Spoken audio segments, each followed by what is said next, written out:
It's the Ides of March in the Northeast still, but spring training baseball is being carried on in both Arizona and Florida. We're talking about it on the Baseball Talk Radio Show.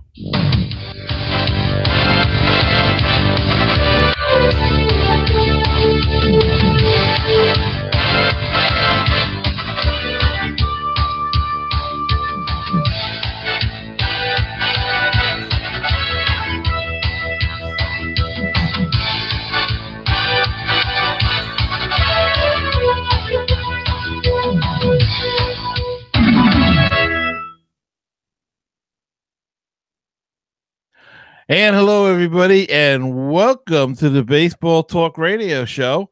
And Rich, are you still there, or did we lose you?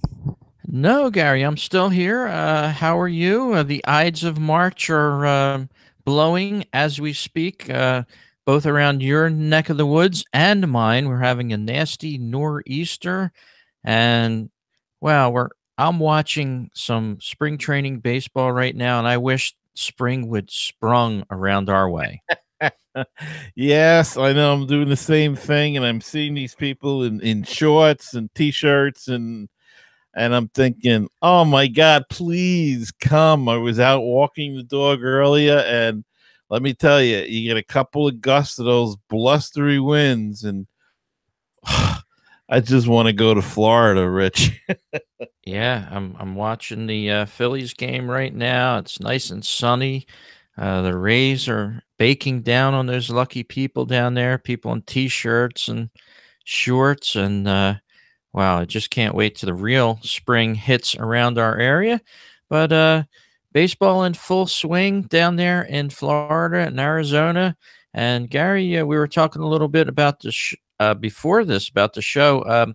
A certain tradition now carried on by the Chicago Cubs you brought to my attention. Yeah, the Chicago Cubs, they've started this. I don't know how long they've been doing it now, but every year they shave their head for pediatric cancer research. And manager Joe Madden is really the catalyst behind this. And you can see if you're watching the video that there's Joe Madden on the right and Anthony Rizzo on the left getting their head shaved. And they call it Respect Bald. And as I said, they've been doing this a few years now, and it's really for a wonderful cause. And hey, it grows back. I've cut mine that short at times, just because I get disgusted and don't want to bother with it. But they do it every year every year in spring training for a very good cause, and kudos go out to them for doing this. Yeah, it's an awesome way to contribute to a charity, and it's a big name people doing it. Joe Madden, as you said, and the rest of the Cubs there uh, doing it for the cause, and what a great cause it is. And it's hot down there in spring training anyway, so it's great to probably lose all that hair, and in the process, they're raising money, and it's just great. It would be wonderful to see some other teams adopt something like that. Yeah, and the article that came out is they raised $80,000, and Anthony Rizzo, John Lester, Ben Zobrist, and Jason Haywood each donated $10,000. So Cubs coach Marty Peavy's 21-year-old son would get his long brown hair cut as well. So they brought the family out there, and his son, who had beyond shoulder length hair, apparently got it all cut off for this good cause. Yeah, now I was thinking about your Mets, Gary, your favorite Mets. It would be a big commitment for a guy like Syndergaard and DeGrom and people. You might be messing with something that they don't want to change if they Yeah, ever went to the Cubs, but it took them years to grow that hair. they might just give the cash and not cut the hair. But DeGrom cut his, so his is shorter. it's Thor that's got the long flowing locks and Gazelman. So it seems to be a thing around baseball, I guess, that the pitchers are growing out long hair, but not in Chicago. Very cool. And of course, as the month rolls on here of March, we're in March of 2018, obviously. Uh, in the next couple weeks, we get more and more talk about starting pitchers, who's going to be the opening day starter for your particular team. And some teams keep that close to the vest, Gary, and some others really announce that pretty soon. And the Phillies have already announced their opening day starter. It's going to be Aaron Nola. How about the Mets? Have they talked about that yet? They have not, and they'll have a tough decision to make because I think it'll be between DeGrom and Syndergaard, and I really think it'll be Syndergaard in the long run. But I think, if I'm not mistaken, I think last year it was Syndergaard opening day, and DeGrom was the opening day pitcher at home. But this year they opened at home, so um, it'll be interesting to see. I think it'll probably be Syndergaard. Uh, Uh-huh. though you never know, as you said. But They need a website or an app for opening day pitcher, and yeah, with every team. and then try to figure out who was where, and how the rotation would work out and who would be on schedule. But they can manipulate that as they go along.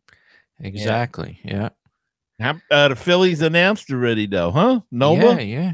Yeah. Nola should be the Really? opening day starter for the Phillies. And in the news here, I just scanned a quick news story. Yahoo Sports. Cole Hamels, former Philly pitcher and World Series MVP from 2008, he is not a fan of the Rangers' proposed six-man rotation. And apparently, the Rangers have been talking about uh, putting in a six-man rotation, which they have for a while now. But Cole Hamels came out publicly against it yesterday on Saturday. He spoke at length about it. He said, and this is a quote, "It's not part of baseball. I know that's the new analytical side of trying to reinvent the wheel, but I was brought up in the minor leagues on the five man, and that's what I'm designed and conditioned for. That's the mental side of how you prepare, how you get ready for games, how you condition your body. You throw in a six man, you might as well be in college. That's just not the MLB is to me. That's not how I learned from my mentors, and that's not the type of way that I'm here to pitch." So that's quite a statement. It goes on from there as well from Cole Hamels. And it's interesting that a lot of the players seem to be getting tired of the analytics all of a sudden. Um, Interesting. I wonder, if they can band enough together, or whether we'll see the designated hitter go sometime. But yeah, very interesting that they really don't like what the analytics are telling me at times, and I think we're going to find that out a lot more as we go along. Rich, we certainly don't like everything about it, and I Yeah. think the players are going to start as they find themselves relegated to either bullpen duty or 6-man rotations that they're not happy with. So very interesting. Yeah, and it's really he's one of the first players to vocally step up and oppose um, these things as focused towards the analytics. And it seems like baseball is trying to go in that direction. It just seems like every day we open our websites or apps, we read about different things that they're integrating into uh, the world of baseball with the analytics. And it seems like they're trying to push analytics more than the game itself. So big name player there, Cole Hamels, pushing back, and it's pretty good to see. It's maybe something of the future with the players versus the owners in this analytical world we're seeming to want to change to. Certain people are anyway. Yeah, they wanted, they enjoyed it when it comes out in their favor, but now we're starting to see owners getting deeper into the analytics and using it to not hire free agents, not sign guys to long contracts at all, and all of a sudden the players don't like it. Yeah, well, we'll have to see how that shakes out in the world of baseball and maybe takes a new life, so to speak, as we go on towards the start of the 2018 season. And Gary, there's another story out of New York here, the other team in New York, so to speak, the New York Yankees with Giancarlo Stanton set for his first start in left field this afternoon in spring training. So the Yankees are going to be a very big powerhouse in the AL next year, I believe, or this coming season, actually. Who are they? The Pinstripes, the Ah, Bronx the other Bombers. team in town. Yeah, they're gonna be pretty formidable, but I don't know. I guess that I'm not a Yankee fan at all, and I guess I'm looking for excuses here, but there's still questions with that team. Everybody's picking them to win, and they do have a power lineup, but even with the lineup, you got to wonder a little bit. You gotta worry as well that we don't know what Aaron Judge is. Is Aaron Judge going to be able to do what he did last year, or not even do that to such numbers? But is he going to be partially as good? It is his second year, and there is a thing called the sophomore jinx. We see a lot of guys have great rookie years and they can't. The second year they struggle, and a lot of them come back the third year, but sometimes they don't, and they're one hit wonders. But I don't think he's a one hit wonder, but I don't know if he's going to have as big a year as he did last year. Yeah, it's going to be interesting to see. And of course, with Stanton starting in left field for the Yankees, of course, he played right field his whole career in Miami. So that's going to be interesting in itself to see if he can make that change to left field. It's not the same animal, so to speak, for fielders, and the ball comes at you in a different angle. I've seen many a right fielder try to go to left field without great success. Um, I don't know. It's going to be interesting to see how he makes that transition to left field, just on a personal level. But when you look at the Yankees, they have two guys that are capable of at least, you would say, maybe 35 to 40 home runs. That's 80 just with two players. So it's going to be interesting for me to check out the Yankees this year. I have a few Yankee friends um, that keep in touch with me about the Yanks. So it's going to be interesting. I wouldn't even mind going to see the Yankees this year with those two powerhouse hitters on the same team. Well, also keep in mind too that Stanton is changing leagues too, so new pitchers for him. So will he have as big a year? So, and their pitching staff is always a question mark. So they have some questions, and yeah, on the face, on paper, they should have a dynamite lineup, though. And if you think about it, they're gonna have Stanton, they're gonna have Judge, they're gonna have that kid Bird who can hit. Didi Gregorius had a big year last year. He doesn't show any signs of slowing down. He's on his way up, as if anything. So Hmm.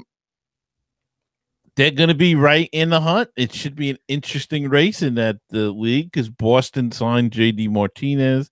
They've got some pop. They've got some good youngsters. They've got some good pitching.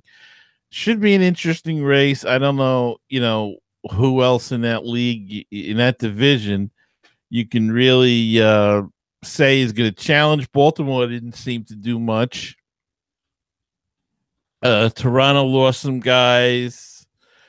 Tampa, they're very young, and maybe they're they could be the surprise team if they could put something together. But I think I see that division probably as a two-man race, the Yankees and the Red Sox. And with that lineup, it's like you said, Rich, it's going to be fun to watch. Yeah, and if anything, it might be their starting pitching that leaves them down if they can't get a lead in a game. I see CC Sabathia still on the team. A couple of others, Tanaka, of course, with the Yankees. But I don't know. I think if you had to mention a weakest part of the Yankees, perhaps it would be the pitching. But of course, I don't know too great in depth of American League pitching, especially the Yankees. But spring training for the Phillies is right next door to the Yankees, so I might have to go scout them when I go down there. There you go. You got to take a ride over to Tampa and check them out. Uh, yeah, they have a couple of good young pitchers that they're gonna that pitched last year. Mhm. Um, and of course, I can't think of the guy that had the good year. Severino, I think it was. Severino still there. Yep. He had a big year last year.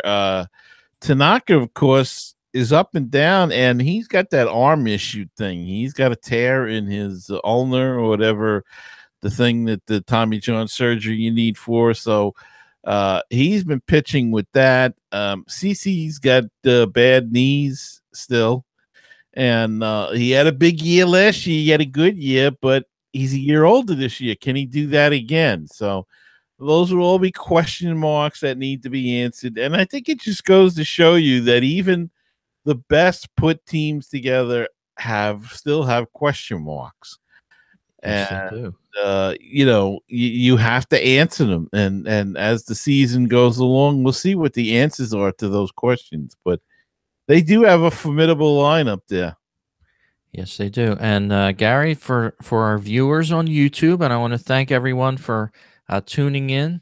Last week we had a record amount of viewers, and maybe our plea for our audio listeners to check out our YouTube page helped. I'm not sure, or maybe that, as Gary said when we were talking about it earlier, maybe springtime and the baseball news around the country has attracted some new listeners. But Gary, for our watchers on YouTube, I've got my photo of the famous bat that I held in my hand there. Um, Babe Ruth's bat. It's a famous bat that will be in a museum that's to open in Philadelphia in 2019, probably late 2019. There you can see the background of the building. It's just a big empty warehouse at this point, but I'm holding Babe Ruth's $1.4 million bat there. Um, was a great occasion, and let me tell you, that was a piece of lumber as well. Did you feel the spirit of the Bambino flowing out of the bat and into you? I did. I really I felt it was like one of those Star Wars swords that you that you pick up, and my buddy who invited me to the press conference to cover that museum opening, or actual, it's a 501c charity at this point. They're raising money to open it. It's going to be like a Hall of Fame, a rock and roll Hall of Fame. They're making a big museum in Philadelphia. It's going to be really something when it opens. I believe it's going to be pretty unique as well. The whole idea was spawned by a few people that are movers and shakers in the Philadelphia area. That particular bat, as well as $40 million worth of other collectibles, is owned by a physician, a cardiologist here in South Jersey.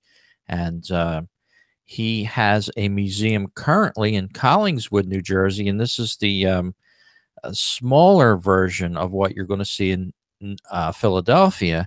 But if you're in the Collingswood area or heading towards Philadelphia and you want to check out some nice sports memorabilia, check it out. It's called the DePace, and that's DEPACE Sports Museum.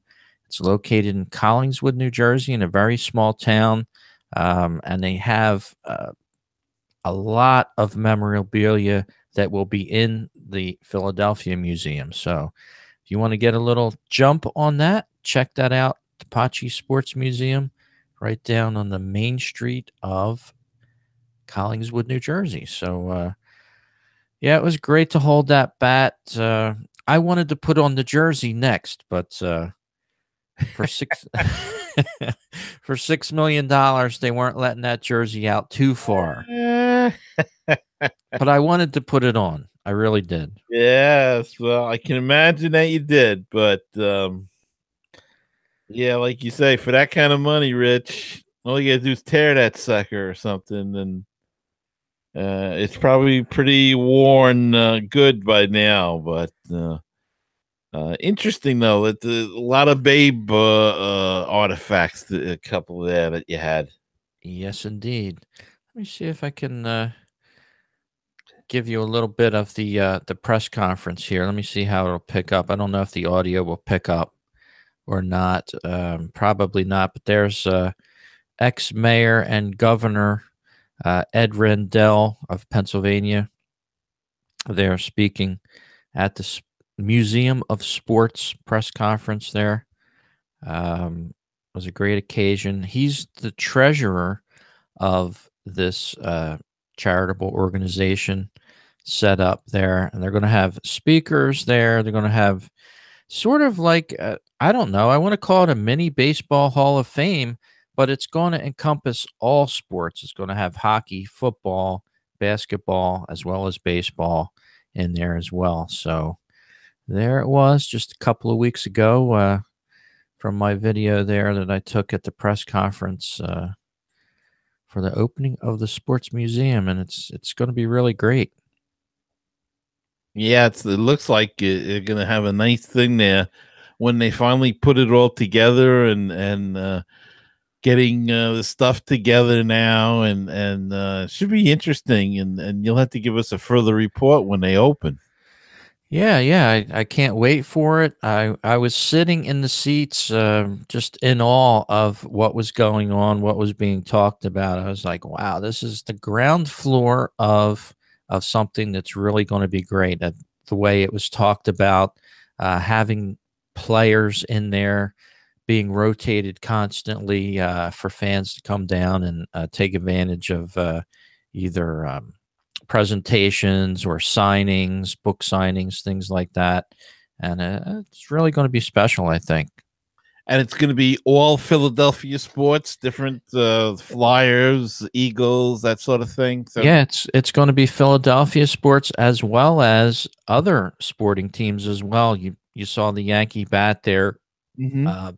There's a ton of memorabilia, um, from boxing to things like that. It's going to transcend Philadelphia sports. It's going to encompass other um, teams as well. So I think it's going to be really unique in the sense of a big sports museum that exists in one place for multiple sports. Yeah, it should be like I said, should be very interesting when they complete it. And when did you say again that they were thinking of opening? It's supposed to be the end of 2019. However, right now they're still raising money. They're still raising funds for this museum. It's a 501c charity, so they're building it from the ground up with donations. You can Google the Sports Museum Philadelphia. You can make a donation yourself if you'd like to. Um, so I really recommend people to do that, especially within our area. It'll be within a day's drive of I believe they said 50 million people within a two and a Wow. half to 3 hour drive. So it's going to be centrally located, and it's hopefully it's going to be very successful because from the artist renderings of what is going to be going on there eventually when they open, it's going to be really special. So really nice, nice thing to happen within the city of Philadelphia. Yeah, it certainly is. And we need to see more of those in different areas of the country as well. Yes, indeed. So check that out when it opens, and you can listen to our show. I'll give you some updates and check out their website as well. The Sports Museum is the Museum of Sports. I'm sorry, I keep I keep mispronouncing it. The Museum of Sports Philadelphia is what it's going to be called. So very interesting stuff there. But Gary, getting on with our baseball talk here. Um, as we get closer to spring and things like that, we start to get our tickets and all. Have you bought any tickets yet for any upcoming games? I have not purchased them, but I am probably a friend of mine holds an outing every year, and this will be the fourth year he's done it, and I've gone all 3 years. So I'll be going to that game April 18th, I believe it is. I have to recheck the date. And he does a nice thing. He has a bunch of people come, and we get a package. You get a hat, and you see a jersey or one or the other. This year happens to get both. So we'll be getting a jersey and a hat That's as awesome. a giveaway as part of this package going with him. And the price is reasonable. So $30 ticket until opening day, and then it goes up a little bit. If you buy it now, it's a little cheaper. But yeah, I'll be in line for that, and then I'll just go from there and see what happens over the years, the rest of the season, Yeah. and see. Lots of things going on here in the private life, and so I hope to get to more games, but we'll have to see. Things have got to settle down a little bit and sort itself out. So, but we're going to try to get there. That's awesome. Yeah, I know a lot of people start talking about their opening day plans. A lot of people I know that are fans make that a ritual. Mm-hmm. Um, if anybody's listened to our podcast for a long time, they'll know that I actually ran into a friend of mine one day who I never met. I just corresponded with him over the phone most of the time, and I happened to be standing next to him on opening day in Philadelphia, and I heard his voice, and I looked at him after. I don't know if I met him years ago or I forgot what he looked like, but I looked to my right. And I was like, "Are you Jimmy?" And he said, "Yeah, yeah, I'm Jimmy." I said, "I'm Rich," and we were like, "Oh, how you doing?" And his claim to fame is he goes to opening day every year. So if there's not one other game that he takes in during the year in person, he does go to opening day. So I did a bunch of them. I don't know how many years in a row I did when I was younger, but now with work, it's tough to take a day off, um, and it's cold. It's cold yeah, there. it, When's the it last opening day? I went in 2009, right. and it started off as a warm day, but once you get up to the seats and you're in the shade and everything, it gets cold. So we were pretty cold, but and then last year I went to the second game of the season, which was a night game, which was Uh, total defroster game. Holy cow, was that cold? I mean, and I had prepared. I thought I had like a long sleeve shirt. I had a sweatshirt. I packed a winter jacket. you got to bring the blanket. You got to bring the Mets blanket with you. I should have brought the blanket. I didn't even think I had a winter hat and everything. So I I thought I was prepared. I could have used another jacket. You got And to go to the hand warmers then. yeah, the hand warmers and the shoe warmers and everything else. Definitely have to get a pack of those hand warmers. Keep them in the backpack. But and not this year. I think as I said, we're gonna go April 18th. Last year he had the event early, and I think because of the cold, people didn't want to go back Or that early. So, but it can still be cold in April there. So Or at City Field, you could also excuse yourself and go to one of those fine dining establishments they Well, have there. And that's what I ended up doing later in the game. I went into one of the clubs. I didn't buy anything, Mhm. but it was kind of crowded because everybody had the same idea to get out of the cold. But I was lucky enough to get a seat and I could watch the game either through the window or they have televisions there. So I ended up doing that for an inning or two. But I had some friends with me and I didn't want to, just desert them completely. Oh, So it was I went back out again, but boy, I got to tell you, it was cold. It was cold. I had this big evening, couple of beers and everything. Had one beer when I got there, and ate more than I should have ate just to try to keep warm, I guess. right. And this year, maybe I'll see if I can get in a sneak in a flask or something with me of a little Jameson or Jack Daniels or something. Yeah, that might do the trick. But my City Field story is when I took my wife there. We sat down at one of those fine establishments, and we got refills on our sodas as we had our nice lunch there, and I thought it was just great. And I was reminded of this story just the other day because we were at another place and they charged for refills for sodas. And the waitress was nice enough to tell us, hey, by the way, I'll get your refill for you, but we charge, Yeah, yeah. per soda. Mhm. But the lady at City Field never told us that. So we're ordering, oh, yeah, you want a refill? Sure. Yeah, we'd love a refill. Gotta check on the menu. I spent 20 or $30 in sodas at City Field. I was like, I looked around like, where's this waitress at? She never told us. I don't know. You get 3 sodas a piece and you're at 30 some dollars Yeah, it's not just for cheap. sodas.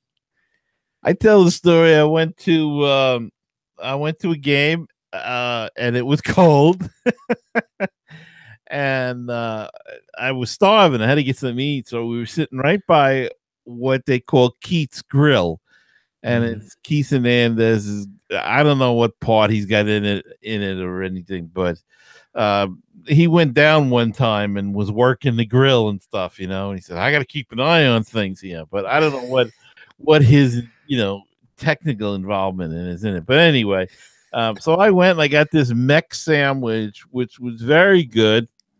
Um, but it was like $15. Now it was Right. good. I don't know if it was worth $15, but and then they said, would you like something to drink? And I said, I looked at the price. I said, I'm gonna have a beer. That's And what. I looked at the price of the beers and I said, you know what? I've got a bum knee and I didn't feel like walking. I said, just give me the damn beer. It cost me $25 for a sandwich and a beer there and a bag of chips. They gave me a bag of chips and a Tootsie Pop they gave me. Yeah, wow. For good measure. Yeah, but you know what? I figured I don't go to that many games, so I'm gonna live it up. Now, the last time I did go, we were in a different area of the ballpark, and I went to a different place. It had the most delicious. I don't even know what the heck you called it. It was steak bits on French fries with some cream sauce. Wow. Absolutely delicious. Yeah. And I think it was like $10 or something, 10, $12, and well worth it. And I I just figure I don't go that often. Right. So if it And costs me $100 just for me for one night, that's okay because I don't really go. and you're gonna spend $100. It's gonna be easy to do that, especially Well, with it's 20, parking, the 20, yeah, ticket. exactly. $20 for parking, 20, $25 for the parking. So and I don't I like to drive in and I can park close and so but again, as I say, I don't go that often. I went to I think 2 games last year. That's all I could get to, and it was just a hectic year. And who knows what's going to happen this year? I'd like to try to get to a little bit more, maybe 2 there. I didn't even go to my Cyclones last year at all. So this year, I hope to get back to Brooklyn and get to some ball games. And sometimes it's just a hassle. Sometimes it just your life things happen, and then before you know it, the season's over, and you go into Gee, where the heck did the time go? Yeah, even though it's a pretty long baseball season, yeah, you got to make time to do it. But we'll segue into the next thing that we always bring up, the entertainment dollar. Even if you want to bring that up, I talked to somebody that actually was a reader of my blog, and I'll casually mention it to some people I meet. Yeah, I have a Phillies blog, and this gentleman said, "Oh, what's the name of it?" And I told him fightingphillies.com. And he says, "Oh, I've read it and all." And so we had a nice conversation about baseball. But his story was, I asked him, "Oh, did you get to the games much last year?" And he said, "No." His family, like you said, he's got a young family growing up.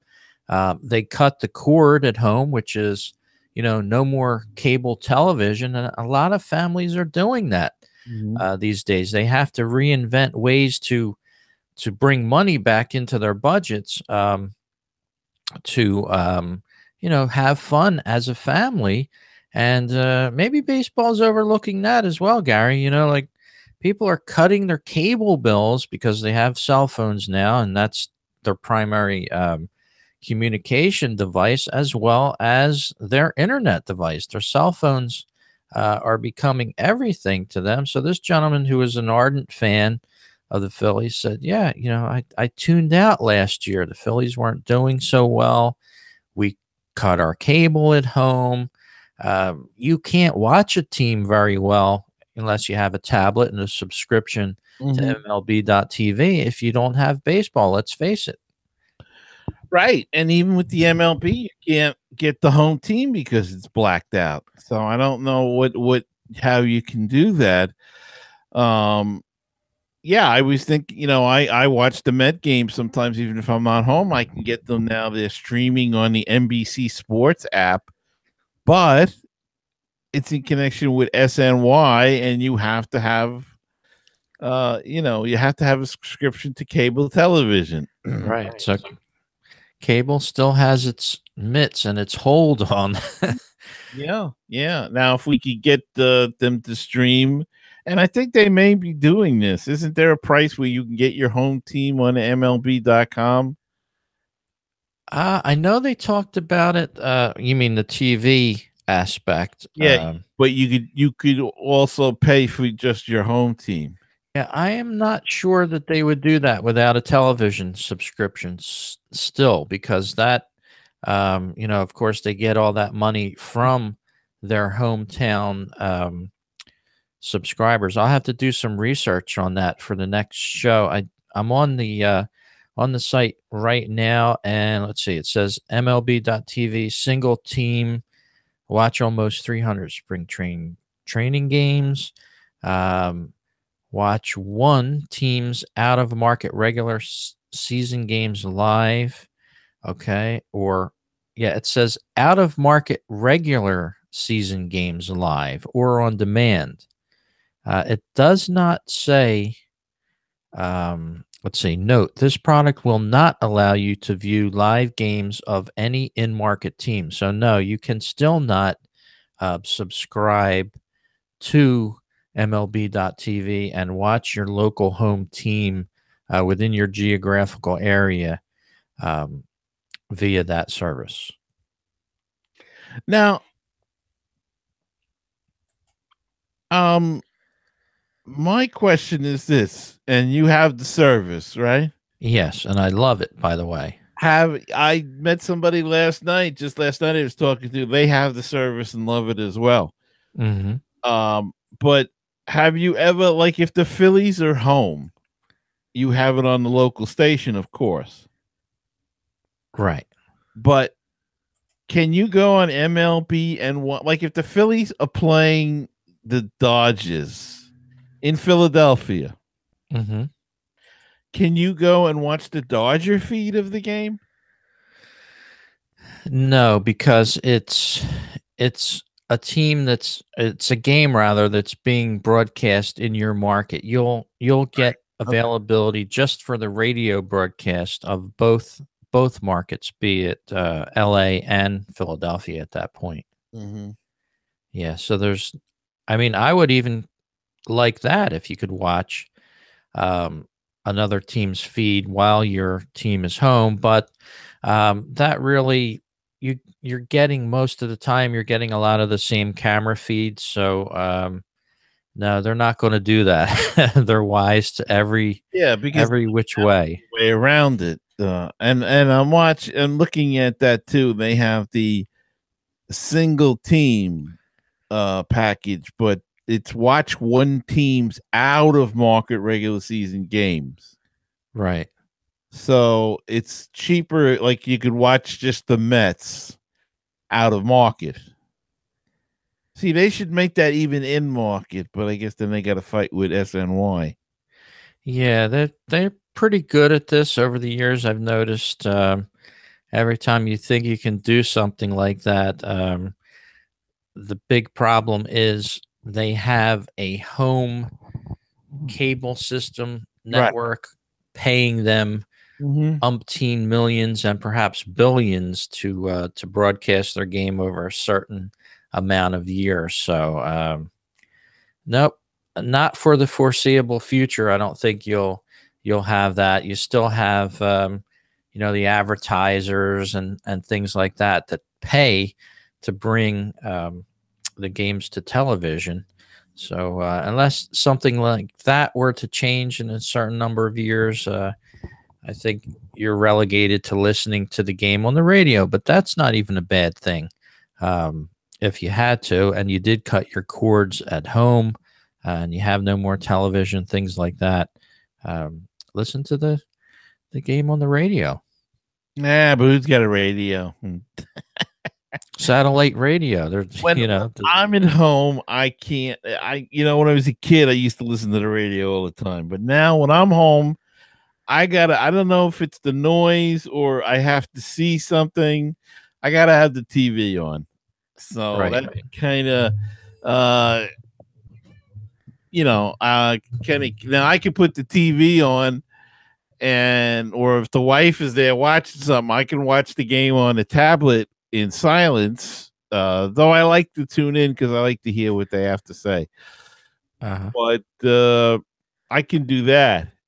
But here's the problem, though. If she wants to watch something and she's watching something, and I want to watch the game and I'm watching it on a tablet, I don't mind watching it on a tablet. But as soon as I put the earbuds in to listen, and she's talking to me, Right. and then and then she gets annoyed because I got the earbuds in. But you Exactly. Yeah, I game, understand. so I'm watching my game on the tablet is bad or my phone, and at least allow me to listen into it as well. But minor problems. It's problems in the connected world, we'll call Yeah. that.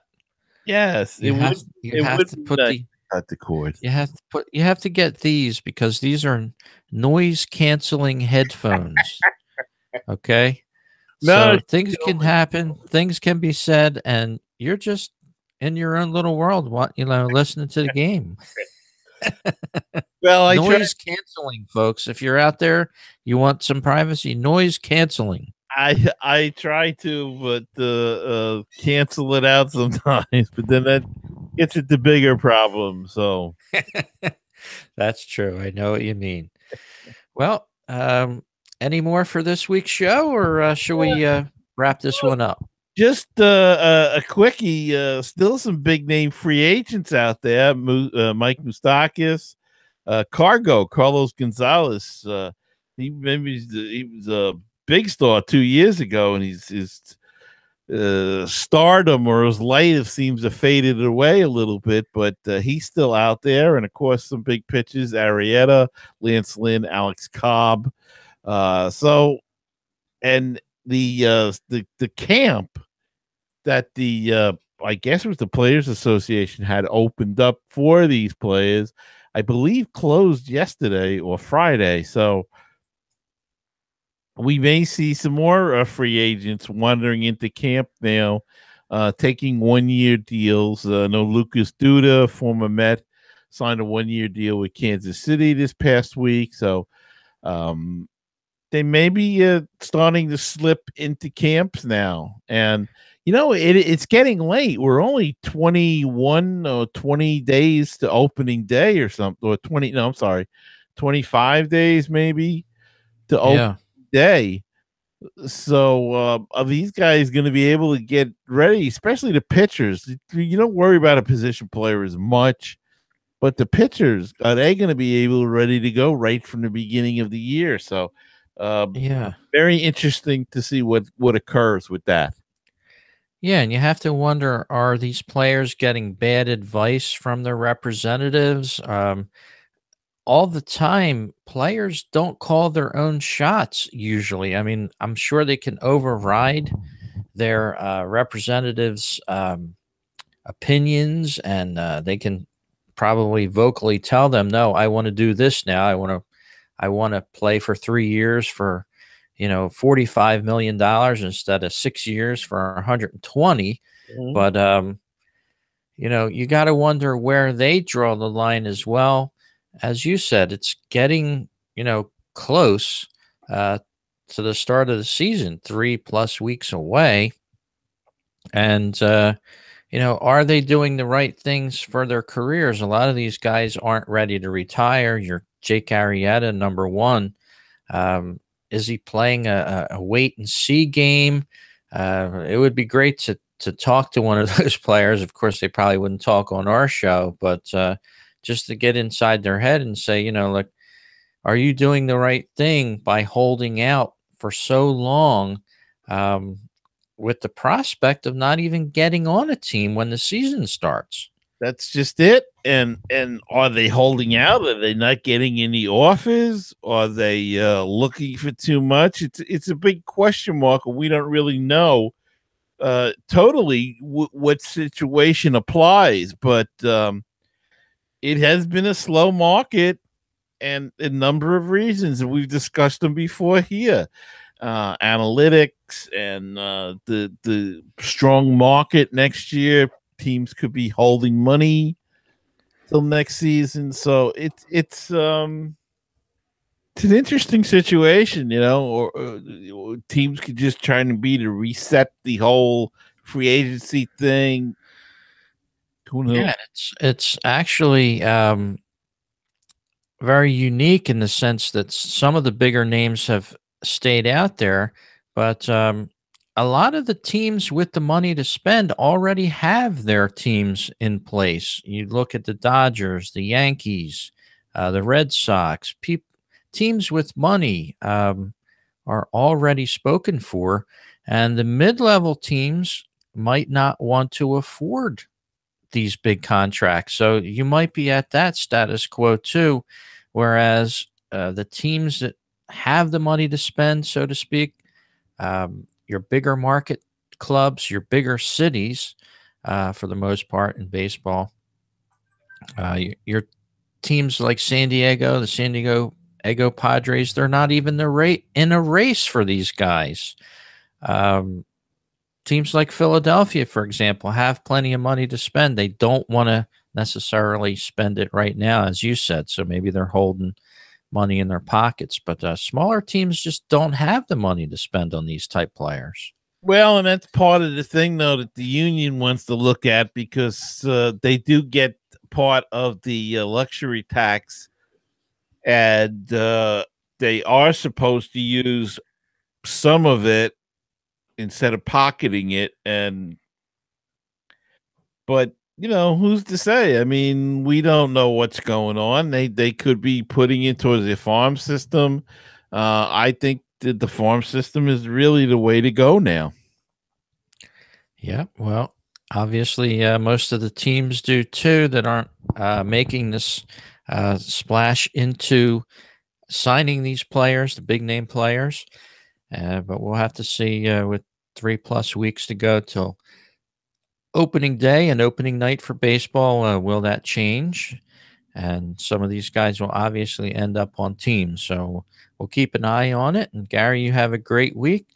It's nice to talk to you on the Baseball Talk Radio Show. And check out the website, baseballtalkradio.com, for uh, many of the greatest independent baseball talk shows on the internet. You can tune into a lot of your favorite teams. Plenty of baseball talk there. I'm trying to get an app together for that for the 2018 season that you could download on iTunes and Apple, uh, the Apple Store. So check it out, the Baseball Talk Radio Show. You can see Gary and listen to Gary's show there for the Mets. My Phillies Talk show is there. Um, Many other Japanese baseball talk is there. The Braves and teams around the league. So check it out, baseballtalkradio.com. Gary, have a great week. You too, Rich, and we'll see you all the next time.